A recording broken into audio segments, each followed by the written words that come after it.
Hey, how's it going everyone? My name is King Koda and welcome to another video. And in today's video, I'm going to be telling you guys everything you need to know about artifacts in Genshin Impact. From complete beginners to end game trying to finalize your sets.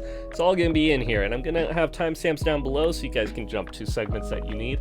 But if you're a beginner, I highly recommend you watch the entire video so you're not confused by any terms or such that I use later on. Also, if you're watching this video on the day it goes live, I'm going to be streaming here on YouTube.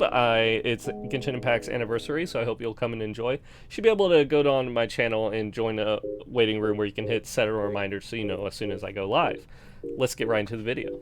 So, for artifacts, one of the first things we need to go over is how they affect your character. The main way that the artifacts will affect your character is through your stats. You can see here, I have my stats in white with a plus in green. The green is where your stats get affected, whereas the white is the base stats that your character has whenever they level up. With the exception of the attack, which actually is a combination of what your character levels up with the base attack of your sword, polearm, whatever you have them equipped with. So, if we look at what the artifacts give me, you can see in the upper right hand corner, they're giving me plus 5,856 HP, plus 877 attack, plus 99 defense, and plus 110 elemental mastery. I'm showing you guys my build for Kazuha here because he has some really good artifacts on him, but not the best set for him, so don't judge too harsh on what he has equipped. So let's look at what artifacts are in the game and the type of base stats they come with. When I say base stats, I mean the stat underneath the name of the artifact in the upper right hand corner just above those stars. You can see that a flower will always have base HP and a feather will always have base attack. This attack is not the same as what your weapon has or what your character scales with. This goes into that green number, not the white number. That's important for something I will be mentioning later. So as far as the flower and feather go, and all artifacts in general, their base stat will always be the same at the maximum level of 20, no matter what artifact it is. You can see here this flower from the Viridescent set has the same amount of HP as this flower from the Shiminawa set, or this flower from the Emblem of Severed Fate. That stat will always be the same, so the flower and the feather are actually the easiest artifacts to build on your character. And if you're just starting the game, I recommend you focus on these artifacts first. I'll be going over more of the leveling and at what point you should be focusing on your artifacts here in a little bit, but just know that these are the easiest ones to focus out. Because they always have that attack and HP, all that matters for them are the substats, and if they have the substats that you want for your character. Now, you might be wondering, well, okay, what substats am I looking for my character? Well, the stats you need for your character depends on the role they perform. For instance, somebody like Kazuha has a talent called the Poetics of Fubutsu. This actually gives you a damage bonus for your party members based off of Kazuha's elemental mastery. So therefore, the artifacts I want are artifacts that will buff up elemental mastery. My Kazuha has a mere 225% elemental mastery. For a character like him, you're wanting more like 600, 800 elemental mastery.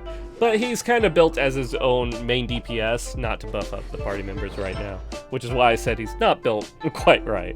But you can see then this flower would actually be pretty bad for him because it doesn't have elemental mastery. It has fantastic crit damage, and this is a very hard artifact to replace, but it doesn't have the elemental mastery he's looking for. But this feather does. So that would be a very good artifact for him, all in all. So knowing what your talents scale off of can help you decide what you want to equip your characters with. So we've gone over how the flower is always HP and the feather is always attack. What about the other three? Well, this is where things can get a little bit complicated. We'll start off with the sands, the third most important part for beginner characters, I would say. This is another one that you can look at refining up for your characters is the sands. It can have a boost as its main stat, and what I mean by that is it comes with attack percent, defense percent, elemental mastery, energy recharge, or HP percent. So all of those are boosts to your character's kit. For instance, with Kazuha, I would actually like an elemental mastery Gladiator's Longing. I have yet to see one drop, but that's what he would like to use. But somebody like Zhongli, who has his damage scale off of his HP, is going to want an HP percent sand, and somebody that scales off of energy recharge or needs a lot of energy recharge, like the Raiden Shogun, is going to want energy recharge here. This is a way that you can boost up what your character is meant to do for your team. Kazuha is meant to have a lot of elemental mastery, so you want elemental mastery here. Your main DPS is meant to attack a lot and do a lot of damage, so typically you want an attack percent sands on them. Going past these sands and into the goblets, what you're looking for here is typically a damage type multiplier. For instance, Kazuha is an Anemo character, so therefore you are going to want an Anemo damage bonus cup on him. But somebody like Eula is a physical damage character, so therefore a physical damage cup is what you put on them. And that goes the same for Electro, Pyro, Hydro, Geo. All of those characters typically want a damage type bonus to them. And you find that out by looking at their kit and what their attacks do. Eula's attacks reduce the physical resistance of characters or do physical damage themselves, so therefore physical damage. Whereas both of Kazuha's elemental abilities do Anemo damage and continual Anemo damage, so therefore Anemo damage bonus is what you want here. There are a couple exceptions in the game. For instance, a character like Kokomi, who just came out, scales off of HP, so maybe you would want an HP percent goblet here. Or the Raiden Shogun, who scales so hard off of energy recharge that she actually gets so much of a bonus from it that an attack percent goblet is more beneficial than anything else. Because you can get attack percent in your goblets, and this is where a lot of wasted artifacts can come from, is in your goblet slot. As you are getting attack percent or defense percent or HP percent or elemental mastery in the goblet slot where you would want your damage bonus. And then finally, we're looking at the circlet or the crown or however you want to call it. This is where you can get crit rate or crit damage for your characters, which is very beneficial. It's also where you can get things like healing bonus percent, which is very helpful for your healers if you're needing them to do even more healing. For the most part, I haven't found this to be all that useful, but it is where you can get it. You can also get attack percent or HP percent here, and depending on the character that you're building, perhaps that would be more beneficial than going for a crit damage or crit rate. Now, when deciding on the circlet you want between having a crit rate or a crit damage circlet, you need to look at what the artifacts are giving you for your crit rate and crit damage, as well as what your weapon has for it, and what you are missing in order to have the right ratio between your crit rate and crit damage. The ratio you're looking for is for every two points in crit damage, you want 1 point in crit rate. That's the perfect ratio to try and aim for. If you can have a little bit more crit rate to your crit damage, I think that's a little bit more beneficial to make you more consistent in your damage output, but it's not all that required. So because I have crit damage being provided so heavily to Kazuha through his weapon, as well as through various pieces of artifacts that he has on him, crit rate is what I winded up needing for him, and so that's the piece I put on him.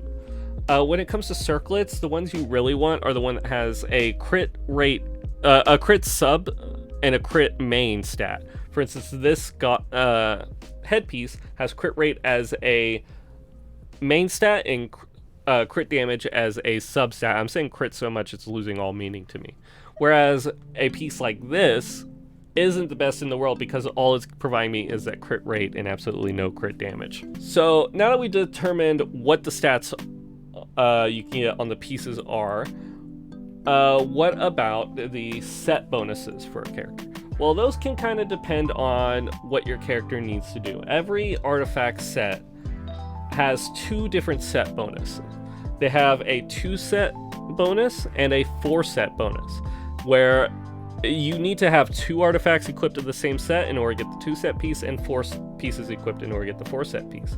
Not every 4 set bonus is as good as a 2 set bonus, and sometimes you want to do 2 different 2 set bonuses like I'm doing here on my Kazuha. Whereas other times, in the case of like my Hu Tao, I found that the 4 set bonus is way more beneficial to what she does as a character than what the 2 set bonus does. Sets are less important than the overall stats, though, that you put on a character. The actual artifact themselves need to be good before you start worrying about if it's in the right set or not. Getting a perfect set for a character can be more of your end game goal as you continue to play Genshin Impact. So, we've gone over the sets and the main stats for the characters, but what about the substats? Now, this is where a lot of artifacts go from extremely good, in the case of this attack percent plume, to extremely kind of mediocre to bad, like the case of what I have on my Bennett here. You can see I have crit damage on that one, which is great, but I also have, plus 46 flat defense and plus 4.7% HP. Those aren't the best ones to go for. What I'm looking for out of my characters typically is to give them more damage so they're able to kill things even faster, which that flat defense is not helping me.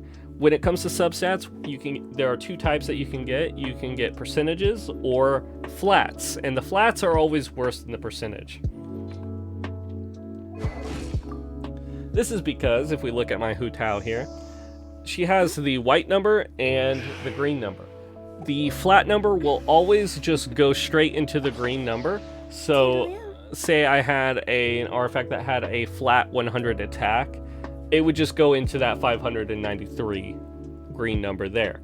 Whereas if I had an artifact that was giving me say 10% HP, that's going off of that 15,552 HP number, not the green number. So what I'm looking for are the percentages and not the base. You see this plus 9% HP is probably going to be way more HP than my plus 926 here on this one. Actually, we can go ahead and calculate that. So just running the math really quick.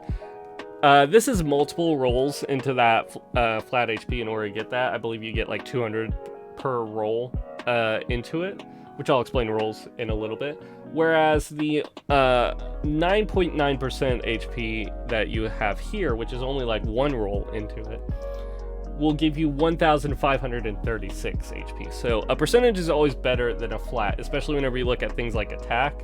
When looking at attack, it's usually a low number, let's say plus 30 for a flat roll. Whereas with a percentage roll, let's say I was taking 9% of this 715, 1 roll of 9% will give me a plus 64. Now both a flat and a percentage boost go into that green number, but the percentages will always give you more of a boost than the flats. So you're wanting more of percentages rolls. Crit damage, crit rate typically is the one that you are wanting the most of. Some characters would like Elemental Mastery, while other characters you don't even want crit rate and crit damage. I'm looking at you, Kokomi. And instead you're wanting to more focus on, for instance, maybe HP in the case of somebody like Hu Tao or Zhongli. So now that we've discussed on what you're looking for sub rates, you're looking for an artifact set that either the 2 set piece or the 4 set piece helps your character do more of what they already do. For instance, Kazuha likes to do Animo damage and really Elemental Mastery, but there's an artifact set for that yet. So instead, we're just going to help him accomplish his damage by giving him the Viridescent set. You could also give him the 2 set piece of Gladiators like I gave him, Or you could go all in on a 4-set piece of this Viridescent set and help him become even more of a support, depending on how you're wanting to build him. The sets kind of like make your character be able to become the role that you place them into. For instance, a lot of people like to use the Noblesse Oblige set on their supports. This is because whenever you use an elemental burst, it will increase all your party members' attack by 20%. Very helpful for buffing up your other members, very useful for a support. Same thing with the Viridescent Veneer. But something like the Shiminawa set will buff up your attack and increase the damage you do with your normal and charged attacks. Thus, it's very beneficial to your main DPS. So simply just read what the set does and figure out if that's something that will help your characters out or not. Oftentimes, whenever I give a build guide, I will discuss the type of artifacts that you're looking for. There are tons of build guides out there that tell you the exact artifact domain that you want to go and focus on farming. Real quickly, this is Coda from the future here. I forgot to mention that the rolling that you can do on artifacts. Basically, you can roll artifacts, which is to level them up, and every 4 levels that you put into an artifact, you get a effect onto the substat. Either if you have less than 4 substats, you'll get a new substat, or if you already have all 4, it will put another total into one of those 4. So really, ideally, you'd like it to all go into 1 or to go in, hopefully into 2. You don't want it to really spread out, and you don't want it to hit a flat at all. But that's basically how that works. Also, just to mention that you can get back 80% of the experience that you put into any artifact that you've leveled up. So don't hesitate too much to level up an artifact. Okay, back to the past me. So we've basically gone over everything you need to know about the stats of an artifact. The only thing left to cover is when really you should be working on your artifacts and when you should be leveling them up. I'm going to go over this pretty simply. If you are pre-AR20, you should only be equipping the artifacts that you are getting. There's not really any artifacts for you to focus going and getting, but there is good benefits in just equipping them, so just go ahead and do that. If you would like, and you're pre-AR20, AR being your adventure rank, then what I can recommend is leveling up your feather so you can get that flat attack percentage it will give you. It's a very high amount. You know, this is 300 attack that you're getting off of this one item. That's for a 5-star weapon. You won't be able to level it that high, but you will still get a big percentage of your damage out of leveling up a flower. And I recommend also leveling up your flower because that will give you a lot of HP and a lot of survivability for your main DPS. Just for your main DPS, I recommend doing this. So that way you can last longer in a fight and do more damage in a fight. It'll really help you out to just focus on these 2 very early game. If you have a decent one, you can also look to do your sands, but I would just do an attack percent sands early game, pre-AR20. So, post-AR20, there are a couple good artifacts that I would like to draw your attention to making sure that you've gotten. You could have gotten these sooner, but now is a time that I would definitely make sure you've gone and got them. At the church here in Mondstadt, there is a nun that if you go and talk to, she will actually give you a goblet.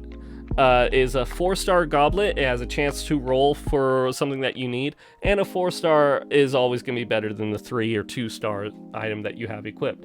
Likewise, you can get a 4-star item by going here into the Data Upa Gorge and doing a quick quest that has you go and kill a bunch of hilly turtles in these 3 camps, and that will also get you a 4-star artifact to start you on your way. Now, assuming that you did that, I recommend that you really start focusing on your main DPS.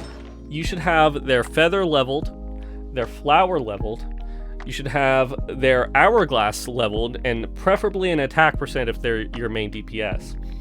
And then you should have them with a cup that's hopefully helping them, no matter what level it is. Even if it's a white tier, that'll be beneficial. And you are going to want to equip them with either a crit rate or crit damage headpiece. Early game, I would say crit rate is better for you than crit damage, because you'll want to crit as often as you can in order to get the most benefit out of it. Both these two, you should start leveling up as you are past AR20, in order to bring them into line with everything else. And make sure you're making swaps to newer artifacts that look better as you are obtaining them. And you can pass along your older artifacts to one of your other characters, just so they have something. And so on and so forth, until all of your characters have at least something. And I would say you keep this up until about AR 30 to 35, but you should not enter into the artifact domains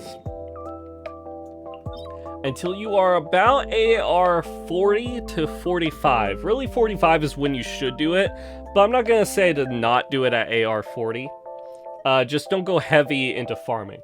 The reason is, as you can see, the level of the artifacts that you can obtain goes up the further you wait to be able to go in. And the game's not so difficult that you need to farm out these sets right off the bat. But you can see that the first 2 tiers don't even have a purple artifact available as a potential drop, right? For the most part, this first tier has green artifacts with the chance of getting blues. The second tier has blue artifacts guaranteed on top of your green. The next tier has a chance of getting purple artifacts, and you're always going to have these blue artifacts. The next tier after that, you're always going to have a purple artifact and the blue artifact.